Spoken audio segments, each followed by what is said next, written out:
Hello guys, as you can see we have a topic and subtopic. So today we are going to learn how to use format painter effectively. So we usually use format painter like this. So for example, if we do a bold text and if you want to copy this text to all headings here, so then we usually use we select it and then select the format painter and use it like this.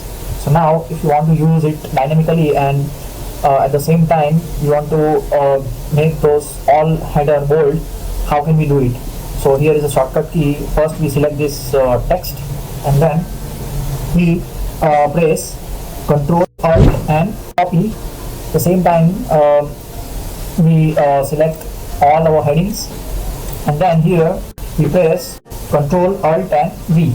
As you can see, we did all headings as per the first heading and we did it dynamically at the same time, and we can save the time as well. Thank you guys for watching my video. Stay connected and keep watching